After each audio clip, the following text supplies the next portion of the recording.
నమస్కారం. సాక్షి వారి NRI talk షోకి అందరికీ హృదయపూర్వక స్వాగతం. నేను మీ హోస్ట్ ప్రీతి ముల్బారు.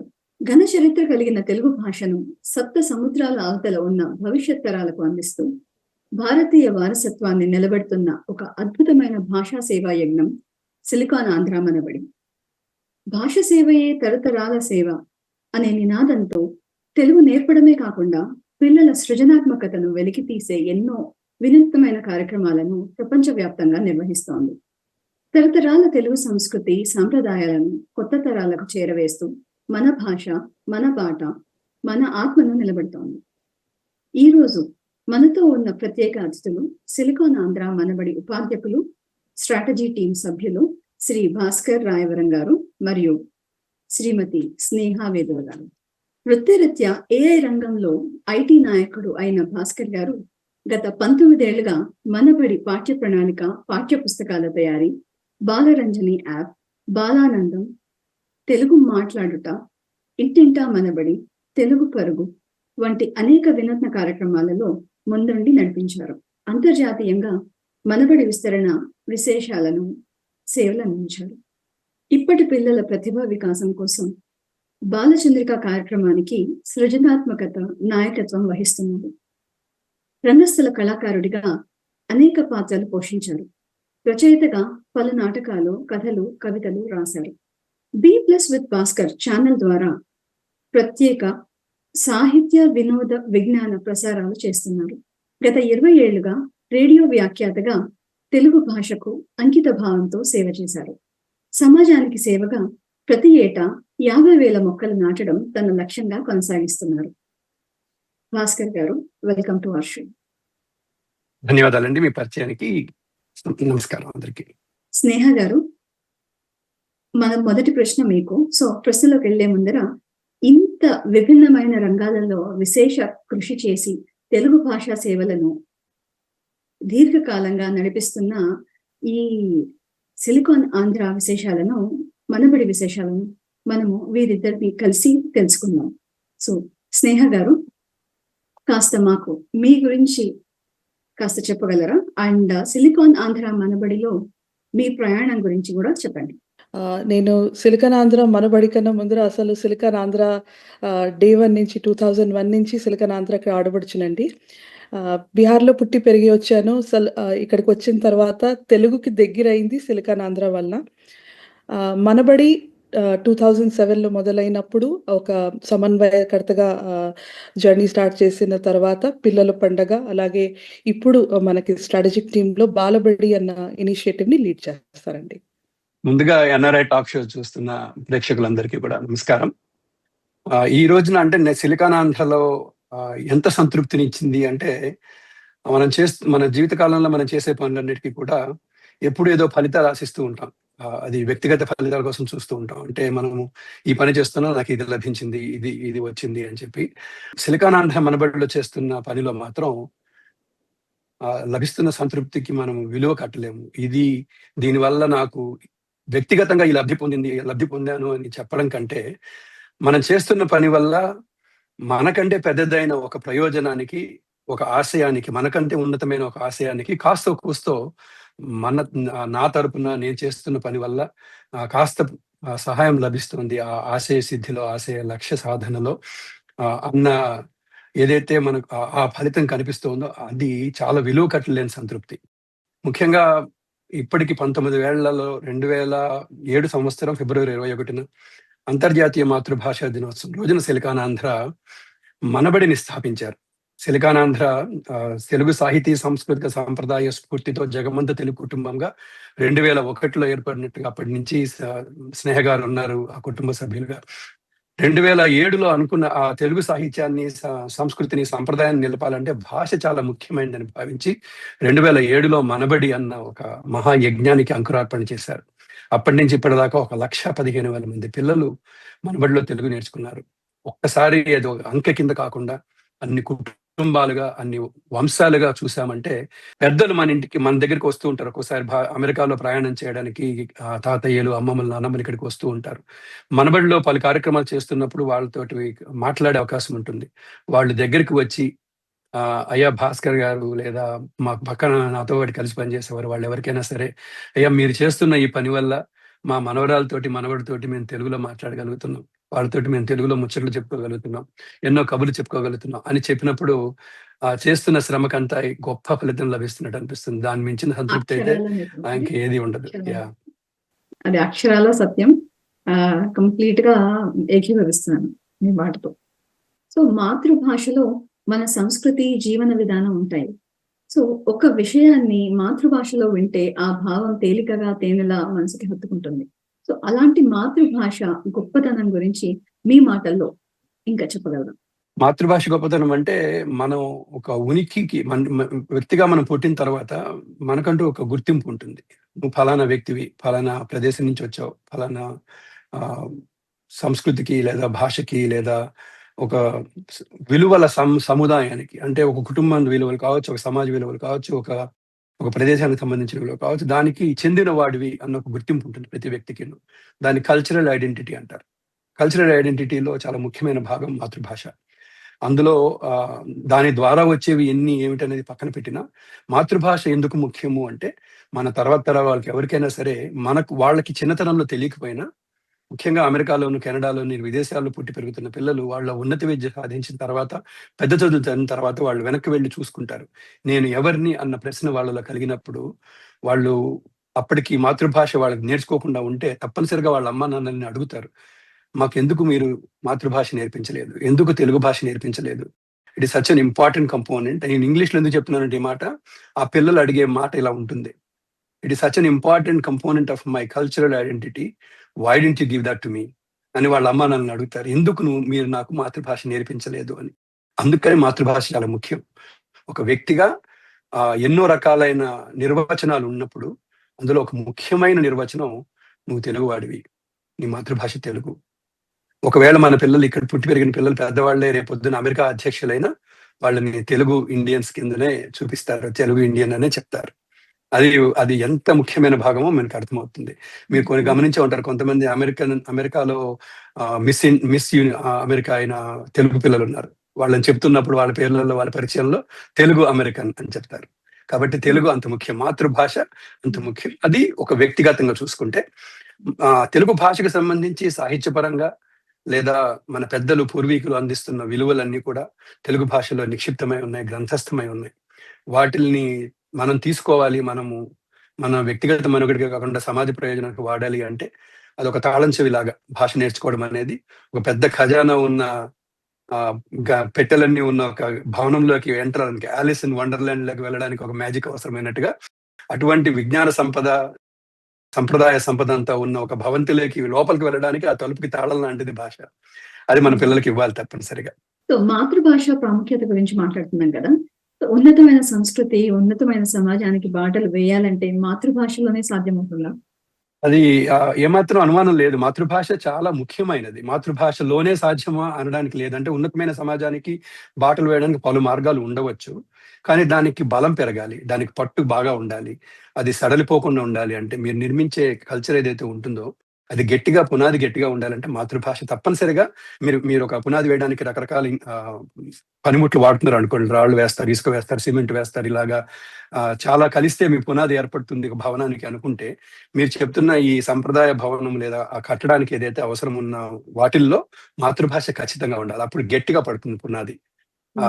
కొత్త సమాజాన్ని నిర్మించడంలో చాలా కీలకమైన వాటిల్లో మాతృభాష ఉంటుంది. ప్రాథమిక విద్యాభ్యాసం మాతృభాషలో జరిగినప్పుడే విద్యార్థుల్లో నిజమైన వికాసం కలుగుతుందంటారా? ఇది నేను ప్రాథమిక విద్య అంటున్నారు కాబట్టి నేను స్నేహ గారికే ఇస్తాను ఈ ప్రశ్న. ఎందుకంటే తన ఎక్స్పర్టీజ్ ఏంటంటే, ప్రాథమిక విద్య నేర్పించే విద్యా సంస్థలు నడుపుతారు వాళ్ళు, ట్యూలిప్ ఎడ్యుకేషన్ అని చెప్పి. తనకు చాలా అనుభవం ఉంది ఆ విషయంలో.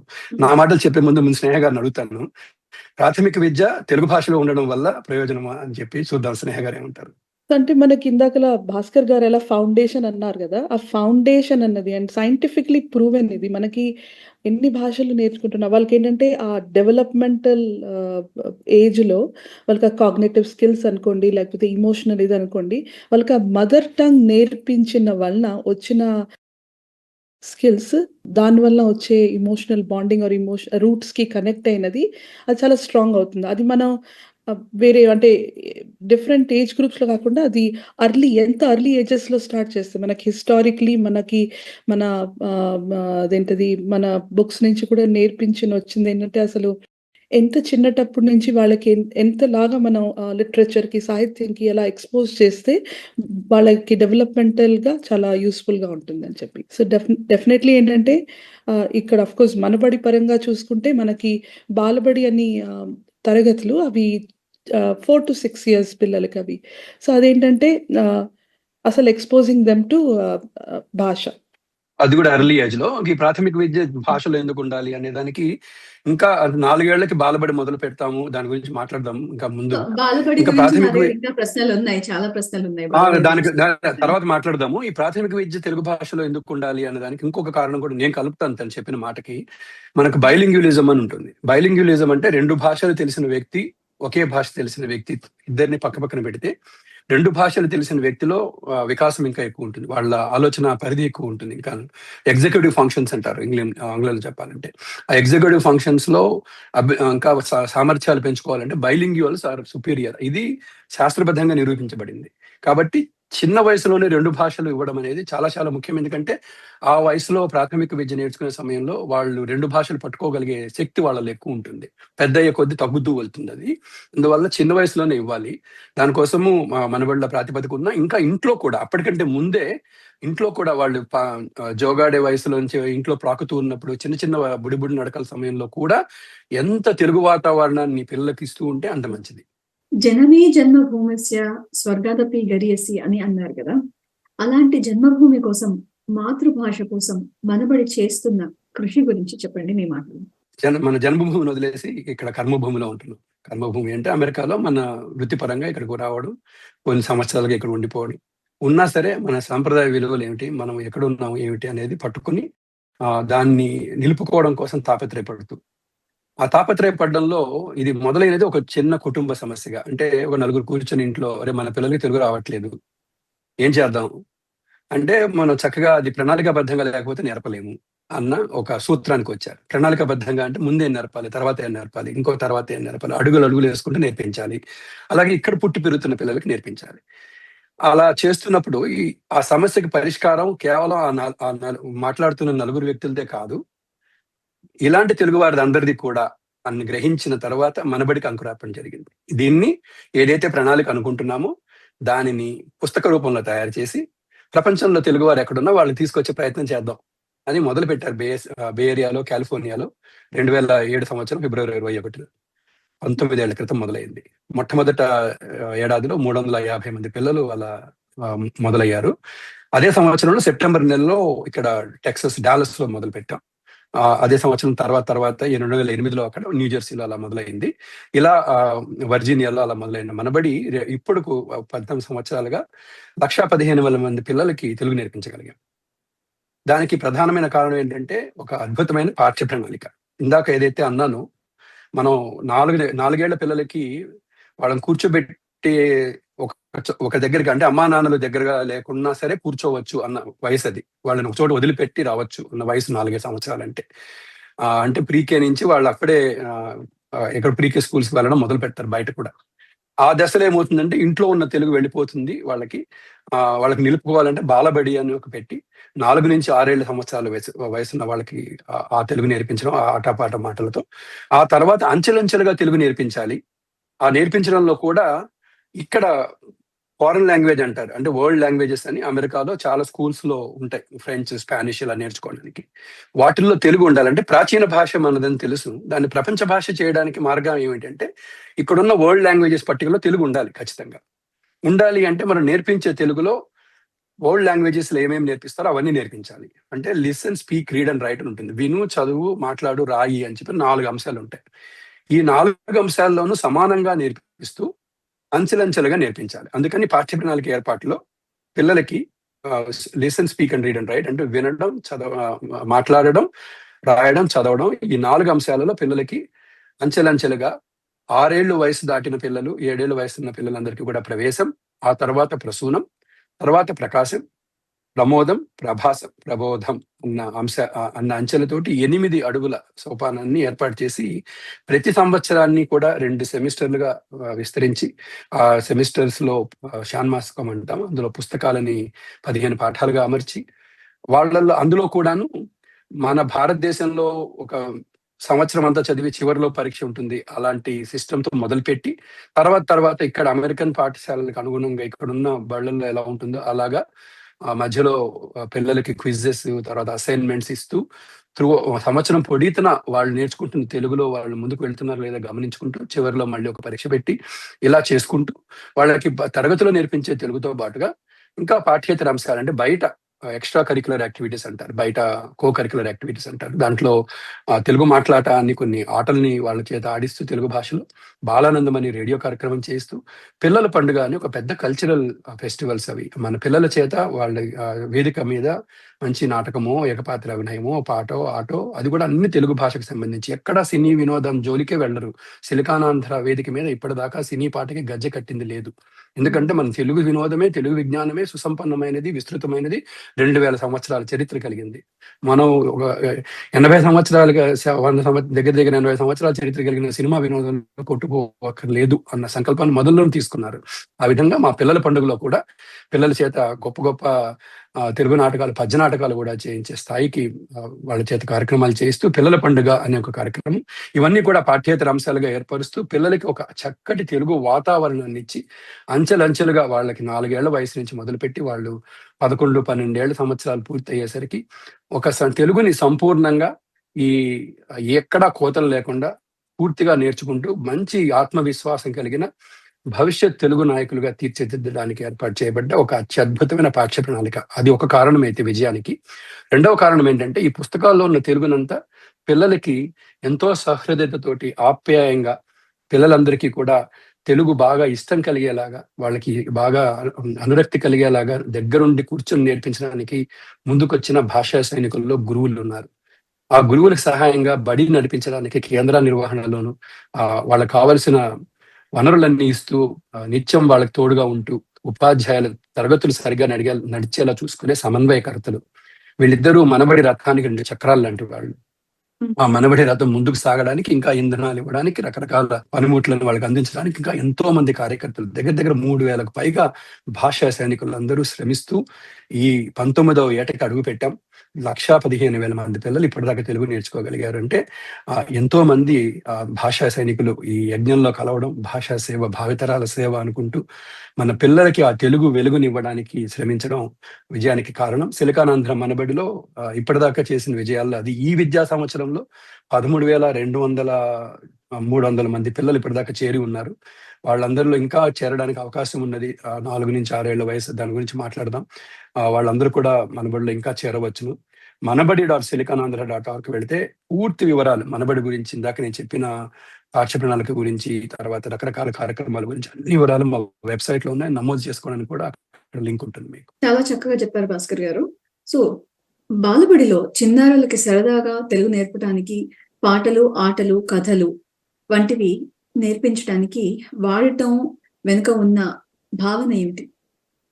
2010లో మనం ఇంట్రొడ్యూస్ చేసాం. అంటే మనబడి 2007లో చేసిన బాలబడి అన్న ఈ ఏజ్ గ్రూప్‌కి చిన్నపిల్లలకి మనం 2010లో ఇంట్రొడ్యూస్ చేసాం.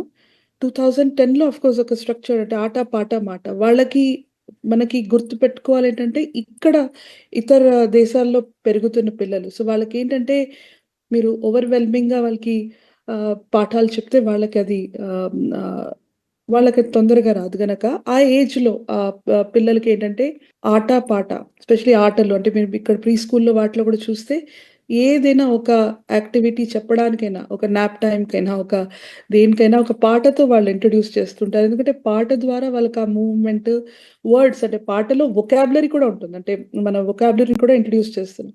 సో అండ్ వాళ్ళకేంటంటే అపీలింగ్‌గా ఉంటుంది పిల్లలకి, ఆ ఏజ్ వాళ్ళకి. సో ఆ ఒక ఆబ్జెక్టివ్‌తో మనం బాలబడిని మనం అదేంటది 2010లో ఈ చిన్న పిల్లలకి కేటర్ చేయడానికని ఇంట్రొడ్యూస్ చేసాం. అయితే ఆఫ్‌కోర్స్ ఈ ఇయర్ మనకేంటంటే లాస్ట్ 15 ఇయర్స్‌లో బుక్స్ ఇప్పుడు మనం మార్చాం. అంటే ఇక్కడ పిల్లల్ని ఇప్పుడు దృష్టిలో పెట్టుకొని అంటే ఆఫ్‌కోర్స్ ఈ 15 ఇయర్స్‌లో ఒక ఆల్మోస్ట్ ఒక 2 డికేడ్స్ చేంజెస్ వచ్చాయి గనక, దాన్ని దృష్టిలో పెట్టుకొని చాలా చేంజెస్ మనం ఈ ఇయర్ స్టిల్ ఆబ్జెక్టివ్ ఏంటంటే మాట, పాట అండ్ ఆట. అంటే బికాజ్ వాళ్ళకి అది పిల్లలకేంటంటే ఆ ఏజ్‌లో వాళ్ళకి అది చక్కగా పాట, మాట ద్వారా అయితే వాళ్ళ భాషకి చక్కగా ఫెమిలరైజ్ అవుతారు అని చెప్పి. సో, ఇదే మాటల్లో మీరు కాస్త పుస్తకాల గురించి మాట్లాడుకుందాము. సో, బాలబడిలో కొత్తగా రూపొందించిన జంతులోకపు పుస్తకాల గురించి మాకు చెప్పగలుగుతారా? వివరించగలుగుతారా? సో, మనకేంటంటే ఈ ఇయర్ చేంజెస్ అన్నప్పుడు అంటే మీరు మామూలుగా కూడా నేను ఆహ్, బై ప్రొఫెషన్ ఏంటంటే నేను ఎడ్యుకేషన్ అండ్ అంటే ఎడ్యుకేషన్‌లో ఎంటర్‌ప్రెన్యూర్‌ని అండ్ ప్రీ స్కూల్ చైన్ అది. సో, నేనిక్కడ మీరు అసలు ఫస్ట్ యూఎస్‌లో వచ్చినప్పుడు నేను మా వాడితో ఎలిమెంటరీ స్కూల్‌కి వెళ్ళినప్పుడు మనకి మెయిన్ డిఫరెన్స్ కనిపించేదేంటంటే ఒక క్లాస్ రూమ్ ఒక లుక్, క్లాస్ రూమ్ ఒక కలర్స్, విజువల్స్ ఆకట్టుకునేలాగా. అండ్ ఇక్కడ మనం గమనిస్తే ఏంటంటే ఎప్పుడు గూడా పిల్లలు స్కూల్‌కి మానియరు. అంటే మనం చిన్నటప్పుడు చదువుతున్నప్పుడు ఏంటంటే అదేంటో స్కూల్ అట్మాస్ఫియరో, ఎన్వైర్న్‌మెంట్ ఎలా ఉండేదో బట్ మనకి ఇక్కడ పిల్లల్ని దృష్టిలో పెట్టుకొని, వాళ్ళ యొక్క డెవలప్‌మెంట్ దీంట్లో దృష్టిలో క్లాస్ రూమ్స్ కూడా అలాగే మనకిచ్చేస్తారు. బట్ అగైన్ కమింగ్ టు మనబడి దీంట్లో చూస్తే ఈసారి మనం మారుస్తున్నప్పుడు విజువల్స్ చాలా ఇంపార్టెంట్ ఉంటాయి. ఎస్పెషల్లీ ఏంటంటే బాలబడి తరగతిలో ఏంటంటే ఎక్స్‌పెక్టేషన్ ఏంటంటే వాళ్ళకి తెలుగు చదవడం, రాయడం నేర్పింది. అంటే ఓన్లీ అక్షరాల్ని భాష వర్డ్స్‌ని, వొకాబులరీని ఇంట్రొడ్యూస్ చేస్తాం. సో, బుక్స్ వాళ్ళు తీయాలి అన్నప్పుడు అది విజువల్స్ చాలా చక్కగా ఉండాలి వాళ్ళకి. అది దృష్టిలో పెట్టుకొని ఏంటంటే మనం జంతు లోకం క్యారెక్టర్స్ లాగా క్రియేట్ చేసాం. దాంట్లో ఏంటంటే బాలబడికి ఒక మాస్కాట్ అది మేబీ భాస్కర్ గారు కొంతసేపులో చూపించొచ్చు. సింగా అని. ఆహ్, అండ్ సింగాతో పాటు ఇక్కడేమి తెలుగునేమి మార్చలేదు. బట్ ఏంటంటే ఇంతకు ముందర కథలు చెప్తున్నప్పుడు, ఇప్పుడు కథల్ని ఇంట్రొడ్యూస్ చేస్తున్న ఒక క్యారెక్టర్. కరిక్యులమ్ హెల్పర్స్ అంటారు ఇక్కడ లోకల్ మనకి కమ్యూనిటీ అంటే ఇక్కడ స్కూల్స్‌లో. సో, ఇక్కడేంటంటే సింగి అనే క్యారెక్టర్. తను మనకి కథ చెప్తుంది. సో, ఏంటంటే ఆ పిల్లలకి కథ చెప్పడానికి సింగి వస్తుంది అంటే ఆహ్, వాళ్ళకున్న ఎక్సైట్‌మెంట్ అది డిఫరెంట్‌గా ఉంటుంది. అంటే మన టీచర్స్ చెప్పే కన్నా, పెద్దవాళ్ళు చెప్పే కన్నా. అలాగే చిట్టి చీమ. లెర్నింగ్ పార్ట్ అక్షరాలు, తర్వాత కలరింగ్, తర్వాత వర్డ్స్, వొకాబులరీ ఇంట్రొడ్యూస్ చేస్తున్నది చిట్టి చీమ. ఆట అనగానే మనకి హన్ను, కోతి. సో, తను. అలాగా డిఫరెంట్ క్యారెక్టర్స్‌ని ఇంట్రొడ్యూస్ చేస్తూ వాళ్ళకింకా వాళ్ళకసలు ఒక ఇమాజినేటివ్ స్కిల్స్ వాళ్ళని డెవలప్ చేయాలని చెప్పి, అలాగే వాళ్ళసలు ఎదురు చూడాలని. అసలు ఎందుకంటే వాళ్ళకి మనం ఈ ఎన్వైర్న్‌మెంట్ క్రియేట్ చేయకపోతే బాలబడిలో అంటే స్పెషల్లీ బికాజ్ ఇక్కడ ఎన్ఆర్ఐస్‌గా మనకేంటంటే ఇక్కడ ఆంధ్ర ఆర్ తెలంగాణ లాగా మనకి చుట్టుపక్కల మన ఎన్వైర్న్‌మెంట్ ఉండదు గనక, మనం వాళ్ళకి ఎన్వైర్న్‌మెంట్ క్రియేట్ చేయాలి. ఆ క్లాస్‌కి ఎదురు చూడాలని చెప్పి. అది ఎలా చేయొచ్చు? ఎందుకంటే ఒక్కొక్కసారి వాళ్ళకి స్కూల్‌లో అట్మాస్ఫియర్ లేకపోతే సో, మనకేంటంటే బుక్స్, బుక్స్ అన్నది వాళ్ళకొక గైడ్ లాగా. సో, వాళ్ళకేంటంటే చక్కగా ఒక క్యారెక్టర్స్ ద్వారా, చక్కగా ఇమాజినేషన్ ద్వారా ఆహ్, చెప్పేలాగా. సో, మీరు ఈ పాట అంటే ఈ క్యారెక్టర్స్ చూస్తే అలాగే పాటలు మనకి ఈసారి ఇంట్రొడ్యూస్ చేసిన దాంట్లో ఏంటంటే, చిన్న చిన్న పద్యాలు, చిన్న చిన్న పోయెమ్స్ అన్నీ ఉన్నాయి మనకి. మనమేంటంటే విజ్జి కుందేలు. విజ్జి రాగానే వాళ్ళకి తెలుసేంటంటే ఇది ఆహ్, పద్యం టైమ్ అని. సో, ఈసారి మనం ఇంకొక దీంట్లో ఇంట్రొడ్యూస్ చేసిందేంటంటే, ఇక్కడ డిజిటల్ వరల్డ్‌ని వీళ్ళ దృష్టిలో పెట్టుకొని, మన బుక్స్‌లో ఏంటంటే క్యూఆర్ కోడ్స్ పెట్టాం. అండ్ ఈ పాటలన్నిటి కూడా ఈ ఆల్మోస్ట్ మనకి బాలబడి 1 అండ్ 2 2 తరగతుల్లో కూడా ఆల్మోస్ట్ ఒక 60 సాంగ్స్ ఉన్నాయి. వాటికన్నిటికి కూడా చిన్న చిన్న ట్యూన్స్. ఈ 1-1 ½ మినిట్స్ పాటలివి. వాటికేంటంటే ట్యూన్స్ ఉన్నాయి. సో, వాళ్ళేంటంటే ఇప్పుడు విన్నప్పుడల్లా వాళ్ళు చక్కగా తరగతిలో వినొచ్చు. ఇంటికి వెళ్ళిన తర్వాత కూడా అది ఆ పాట వింటూ ఉంటే ఆ వొకాబులరీ, ఆ భాష, ఆ పాట వాళ్ళకొస్తుంది అని చెప్పి. అలాగే ఆఫ్‌కోర్స్ కథలు కూడా ఈసారి మనం సింగి అలాగే జిరాఫీ అన్న క్యారెక్టర్ ఏంటంటే మనకి పునశ్చరణ. పిల్లలకి మీరు ఆహ్, ఆహ్, కార్టూన్ క్యారెక్టర్స్ అవన్నీ చూస్తే కూడా ఏంటంటే, అలా ఒక 2, 3 టైమ్స్ అంటే రీటరేట్ చేస్తూ ఉండాలి. ఎందుకంటే వాళ్ళకి గుర్తుపెట్టుకోవడానికి, మెమరైజ్ చేయడానికి అని చెప్పి. సో, జగ్గు, జిరాఫీ ఏంటంటే పాఠంకి ఆహ్, ఆహ్, పునశ్చరణలాగా ఎప్పుడు ఎవ్రీ పాఠం క్లోజ్ అయినప్పుడల్లా ఒక రివ్యూ చెప్తుంది. సో, ఇవన్నీ అండ్ మనం ఆఫ్ కోర్స్ పేరెంట్ ఇంటరాక్షన్ ఈసారి పెట్టాం. మనకేంటంటే ఆ ఏజ్ గ్రూప్‌లో పిల్లల్ని మీరు చూస్తే ఏంటంటే, వాళ్ళతో పాటు వాళ్ళ యాక్టివిటీలో ఎక్కడికొచ్చినా పిల్లలు పేరెంట్స్ వస్తే వాళ్ళకి ఆ యాక్టివిటీ పైన ఇంట్రెస్ట్ ఎక్కువ పెరుగుతుంది. సో, మనం ఏంటంటే ఈసారి ఇక్కడ స్కూల్స్‌లో లాగే పేరెంట్ ఇంటరాక్షన్ కోసం అని చెప్పి మనం ఫ్యామిలీ టైమ్ అని చెప్పి ఒక వీక్‌లో ఇంట్రొడ్యూస్ చేసాం. అక్కడేంటంటే ఆ రోజు పేరెంట్స్ వస్తారు. వాళ్ళు కలిసి వాళ్ళు ఇంటరాక్ట్ అవుతూ చిన్న గొలుసు కథలు, ఆటలు, వాళ్ళ స్టోరీస్ అవన్నీ చెప్తారు. సో దట్ వాళ్ళు కలిసి నేర్చుకోవచ్చు అని. నేహ గారు, భాస్కర్ గారు ఎన్నో విశేషాలని, ఎన్నో చక్కటి విషయాల్ని మాకు తెలియజేసినందుకు, మా కార్యక్రమానికి విచ్చేసినందుకు ధన్యవాదాలు.